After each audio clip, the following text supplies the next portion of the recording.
Assalamualaikum warahmatullahi wabarakatuh. Jamaah sebangsa dan setanah air yang dimuliakan Allah Subhanahu wa taala. Alhamdulillah, bersyukur kita kepada Allah Subhanahu wa taala yang sampai saat dan detik ini masih memberikan nikmat kepada kita, nikmat kesehatan, nikmat kesempatan, nikmat kemantapan iman, sehingga kita masih mampu istiqamah mempelajari agama Allah ini, ajaran-ajaran Islam. Tiada lain agar kita lebih paham dengan ajaran Islam, sehingga bisa meningkatkan kualitas iman dan takwa kita kepada Allah, agar nilai ibadah yang kita lakukan lebih tinggi nilai di hadapan Allah Subhanahu wa taala, dalam rangka mencapai keridhaan Allah Subhanahu wa taala. Jamaah sebangsa dan setanah air yang dimuliakan Allah, kajian kita hari ini masih melanjutkan kajian kita tentang hal-hal yang mengundang datangnya bala dan azab Allah Subhanahu wa taala. Yang kelima, kata Rasulullah sallallahu alaihi wasallam, wa'aqu ummahu. Yang kelima, penyebab datangnya bala dan azab Allah, mendurhakai ibu. Rasulullah sallallahu alaihi wasallam mengingatkan, al-jannatu tahta aqdamil ummahat. Surga berada di telapak kaki ibu. Artinya keridhaan ibu dan kemuliaan ibu, sehingga ibu yang telah banyak berjasa kepada kita, yang tak tahu sulitnya kehidupan ini ketika 9 bulan mengandungkan kita, sampai melahirkan kita, setelah melahirkan kita, mengasuh, mendidik, membesarkan kita, hingga kita telah dewasa, bahkan kita telah diantarkan ke pelaminan atau kita telah berkeluarga juga. Makanya Allah mengingatkan kita, wa'budullaha wa la tusyriku bihi syai'a. Sembahlah Allah, jangan kalian syarikatkannya. Wabil walidaini ihsana. Berbuat baiklah kepada kedua orang tua, kepada ibu. Karena kemurkaan Allah akan datang ketika anak-anak mendurhakai ibunya. Banyak kita lihat sekarang, anak membunuh orang tuanya, anak menghardik orang tuanya, anak malah semena-mena kepada ibunya. Tidak tahukah kita bahwa apa yang kita lakukan terhadap ibu kita akan mendatangkan azab Allah Subhanahu wa taala. Sehebat apapun kita, sekuasa apapun kita, harta sebanyak apapun yang kita miliki, tiada lain ini semuanya boleh jadi bukan karena usaha kita semata. Boleh jadi ini karena doa daripada ibu dan kedua orang tua kita.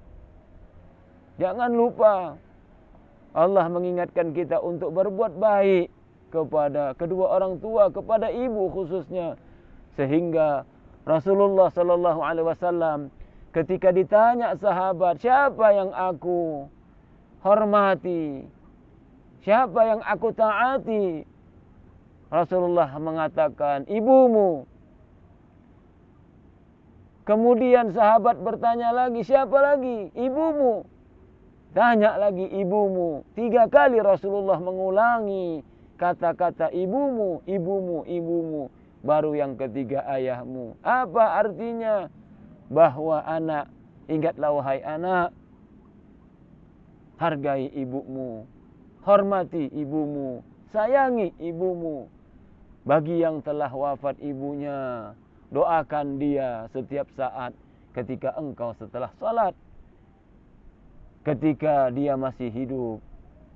Hormati dia, sayangi dia, penuhi apa keinginannya dalam rangka ketaatan kepada Allah. Inilah yang dicontohkan sahabat Rasulullah, Uwais Dzulqarni, yang memang pada saat itu beliau tak berjumpa dengan Rasulullah, tapi ketika beliau sebelum wafat, beliau memesan kepada sahabatnya Abu Bakar dan Umar radhiyallahu anhuma untuk mencari Uwais Dzulqarni.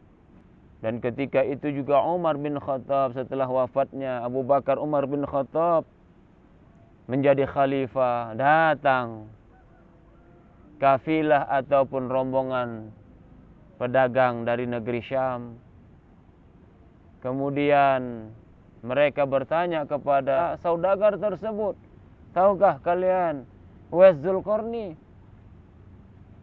Kata mereka, Uwais Dzulqarni ada sedang menjaga gembala-gembala yang kami bawa. Dengan tanya-tanya, Umar bin Khattab mendatangi tempat yang disebutkan oleh para saudagar tersebut. Di tempat penggembalaan domba yang mereka tuju. Ketika Umar berjumpa dengan Uwais Dzulqarni, Umar pun bertanya, Sayyidina Umar bin Khattab bertanya, apakah anda Uwais Dzulqarni?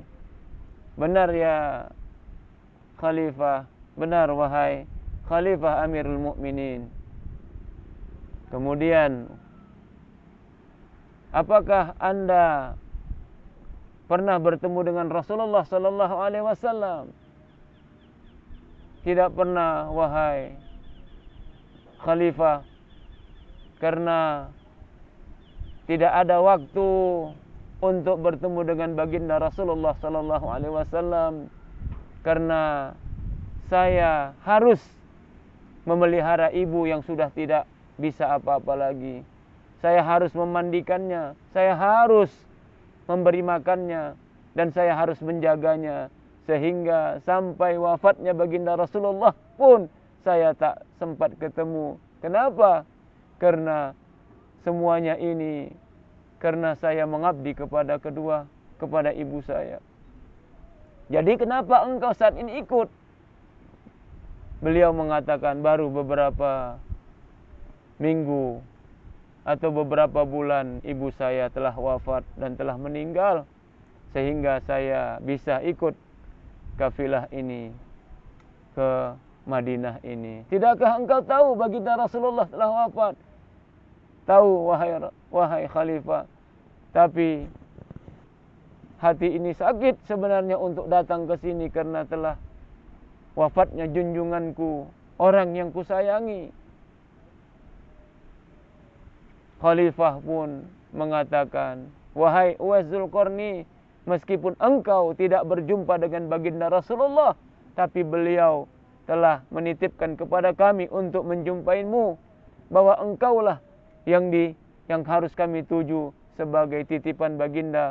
Kami sampaikan salamnya kepada engkau Uwais Dzulqarni. Itulah, seandainya Uwais Dzulqarni minta izin kepada ibunya, mungkin ibunya mengizinkan untuk bertemu baginda Rasulullah. Tapi Uwais Dzulqarni, dia tidak mau menyampaikan ini kepada ibunya. Kenapa? Karena ketika dia harus pergi ke Madinah, dia harus meninggalkan ibunya yang sudah tidak bisa apa-apa. Inilah jamaah rahimakumullah, jangan lupa hormati ibu kita. Jangan sempat kita durhaka kepada ibu kita, karena durhakanya kita kepada ibu kita akan mengundang datangnya azab dan bala daripada Allah Subhanahu wa taala. Yang keenam, wa barra sadiqahu. Yang keenam, kata Rasulullah, kepada ibu tak hormat, tapi begitu sayang dan hormatnya kepada teman-teman, rekan-rekan sejawatnya.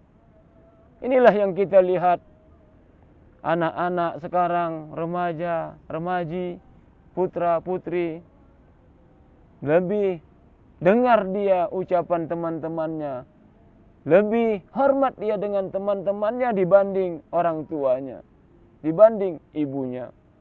Sering sekali kita dengar anak-anak muda, anak-anak remaja, ketika dikatakan orang tuanya, tak pernah diperhatikan. Tapi kalau temannya yang berkata, dia cepat sekali. Ini kata Rasulullah sallallahu alaihi wasallam, yang salah satu mengundang datangnya bala dan bencana daripada Allah. Apa itu? Ketika kita lebih hormat kepada teman, kawan, dan rekan-rekan kita dibanding ibu dan bapak kita. Yang ketujuh, kata Rasulullah sallallahu alaihi wasallam, wa haqqa abahu. Yang ketujuh adalah bengis kepada ayahnya. Inilah kita lihat kemarin, ada anak memperkarakan, membawa jalur hukum orang tuanya, ayahnya, gara-gara kasus tanah. Dan banyak lagi berita-berita tentang bagaimana perilaku anak kepada ayah maupun ibunya. Kata Rasulullah, ketika kita bengis, ketika kita tak hormat kepada ayah kita dan ibu kita, ini salah satu perkara yang akan mengundang datangnya bala dan bencana Allah Subhanahu wa taala. Dan yang kedelapan, kata Rasulullah sallallahu alaihi wasallam, wartafa'atil aswatu fil masajid. Suara di masjid tinggi-tinggi. Jamaah rahimakumullah. Kalau suara tinggi membacakan kalimat-kalimat dan ayat-ayat Allah, tidak apa-apa. Tapi ini terkadang banyak kita lihat gurau-gurauan, canda-candaan, dan kata-kata yang lahwal hadis, kata-kata yang sia-sia. Banyak kita dengar ribut-ribut di masjid. Ini kita hindari ketika masjid bukan tempat untuk mendekatkan diri kita kepada Allah. Berbicara urusan umat, berbicara urusan kemaslahatan umat, termasuk politik di masjid. Mari kita gunakan masjid sebagai pusat perkembangan dan kemajuan Islam. Bukan masjid itu hanya untuk sholat saja, tetapi bagaimana kita atur strategi dan urusan umat lewat masjid.